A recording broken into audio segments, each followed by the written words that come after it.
আসসালামু আলাইকুম ভিউয়ার, সবাইকে স্বাগতম জানাচ্ছি রায় অ্যান্ড রাদোয়া চ্যানেল থেকে। এই রমজানে আল্লাহ আমাকে বারবার খুশি সংবাদ দেওয়াচ্ছে, লাখ লাখ শুকরিয়া আল্লাহর দরবারে।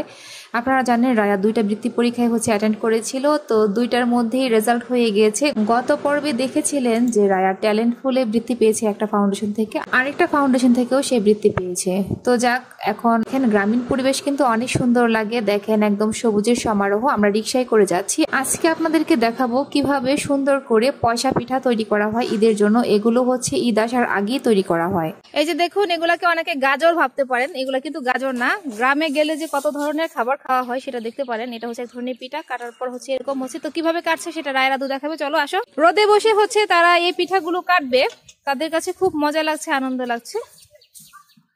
আর এগুলা সিরিজ দিয়ে, যেগুলো ইনজেকশন পুশ করা হয় সেই সিরিজ দিয়ে বানিয়েছে পিঠাগুলো। এগুলো শুকানোর পর তেলে ভেজে তারপর খেতে হবে, অনেকটা পাপড়ের মতো, তাই না রায়া?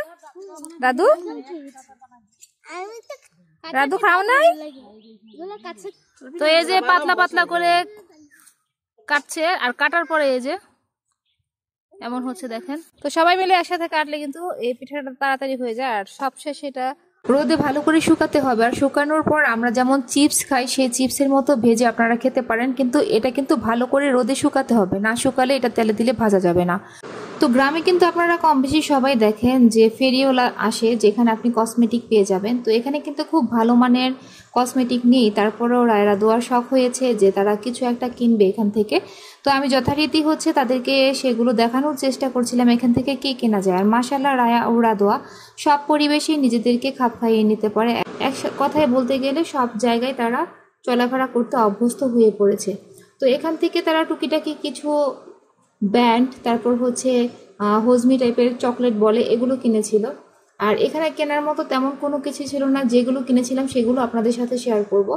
আর রায়া রাদোয়া কিন্তু সবসময় একই জিনিস কিনে, বিশেষ করে রাদু আপু রায়া আপু যেটা কিনবে সেটাই তার লাগবে, অন্য কিছু কিনে দিলে তার চলবে না। তো আমি কিন্তু সবসময় আপনাদেরকে বলি, বাচ্চাদেরকে সব পরিবেশে আপনারা খাপ খাওয়ানোর চেষ্টা করবেন, তাদেরকে সব পরিবেশে অ্যাডজাস্ট হওয়ার জন্য মানিয়ে নিতে শেখাবেন। কারণ ছোট থেকে যদি তাদেরকে এই ব্যাপারগুলো শিক্ষা না দেন, তাহলে বড় হয়ে সেই ব্যাপারগুলোতে তারা অভ্যস্ত হবে না, তখন আপনাকে বিভিন্ন ধরনের সমস্যার সম্মুখীন হতে হবে। তো রাদু দেখেন গ্রামে এসেও কিন্তু তার হেয়ার কেয়ার ভালোভাবে করছে। সে তার হেয়ার কেয়ারের জন্য এখান থেকে 2টা রাবার কিনেছে। দেখুন, যে রাবারগুলো আমি কসমেটিকের দোকান থেকে কিনে থাকি, তো এখানে সেই রাবারগুলো পেয়েছিলাম। তো মাশাআল্লাহ 2 বোন মোটামুটি 180 টাকার মতো মেবি ব্যান্ড ক্লিপ এগুলো কিনেছিল।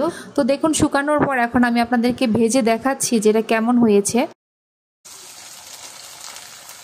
আর এই চিপসগুলো খেতে কিন্তু খুব ভালো লাগে। হালকা একটু বিট লবণ দিয়ে যদি খেতে পারেন তাহলে আরও বেশি সুস্বাদু মনে হবে।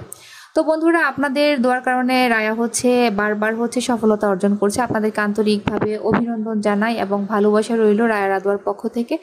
আর ঈদ উপলক্ষে তো আপনাদের জন্য বেশ কিছু পিঠার আইটেম দেখালাম। তারপরও আপনারা যদি অন্য কোনো ধরনের খাবারের আইটেম দেখতে চান, অবশ্যই কমেন্ট করবেন। আমরা চেষ্টা করব সেই ব্যাপারে আপনাদের জন্য নতুন নতুন ভিডিও নিয়ে হাজির হয়ে যাওয়ার জন্য। তো সবাইকে অগ্রিম ঈদের শুভেচ্ছা জানাচ্ছি, কারণ বেশি আর বাকি নেই ঈদের। সবাই ভালো থাকবেন। আবার দেখা হবে নতুন কোনো ভিডিও বা রেসিপি নিয়ে আপনাদের সাথে।